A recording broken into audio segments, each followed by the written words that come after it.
Salam. Bugünkü dərsimiz eyni köklü sözlər dərsidir. Eyni köklü sözlərin kökü formaca eyni olmalıdır və eyni nitq hissəsi olmalıdır kökü. Biz burada bir neçə sözə baxacağıq. Yazı, yazdırmaq, yazıçı, yazılmaq, yazışmaq və s. Bu sözlərin hər birinin kökünə baxdıqda birinci yaz, net, bütün bu sözlərin kökündə hamısında yaz feili, yazmaq feili durur. Yazmaq feilindən isim əmələ gəlmişdir, feil əmələ gəlmişdir, yenə isim əmələ gəlmişdir iki şəkilçi ilə. Digərlərində də həmçinin.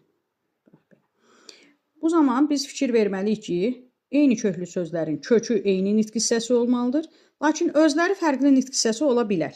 Burada gördüyümüz kimi isimdir, feildir, isim və ya feil qarışıq da ola bilər və s. Yəni kökləri eyni nitq hissəsi, özləri isə fərqli nitq hissəsi ola bilər.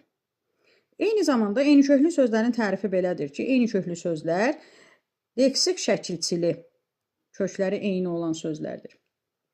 Əgər biz burada yazı, yazıçı və ya yazıçılar, yazıda kimi, yerli kal, mənsubiyyət şəkilçisi kimi və yaxud feilin şəkilçilərini artırmış olsaydı, bu zaman bunların eyni köklü olduğunu demək olmazdı. Deməli, eyni köklü sözlər həmişə başlanğıc formada götürülür. Başlanğıc formada olmalıdır. Lakin yenə də əgər bizə testdə bu cür versə, lakin bunlardan sonra müəyyən bir qrammatik şəkilçi olmuş olsa belə, biz bu cərgəni eyni köklü sözlər cərgəsi kimi göstərə bilərik. Yaz sözü omonim sözdür. Bildiyimiz kimi yaz həm də fəsil mənasını bildirir.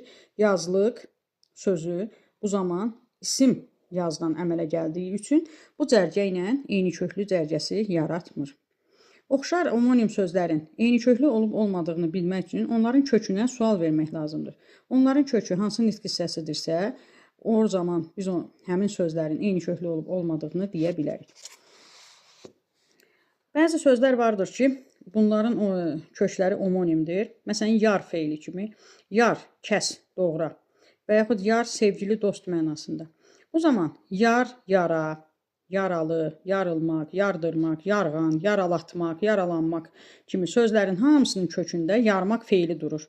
Bu sözlər odur ki, bir-birinə qarşı eyni köklüdürlər. Baxmayaraq ki, isim, sifət və feillər əmələ gətirmişlər. Yar sözü isim kimi olanda, yarlı, yarsız, yəni dostlu, sevgili olan, olmayan mənasında, bu zaman digər bu sözlərlə eyni köklü ola bilməz. Yara sözü də həmçinin eyni köklüdür özünə görə. Yara, kəsilmiş, məsələn, əlin yarası və bir də var işə yaramaq.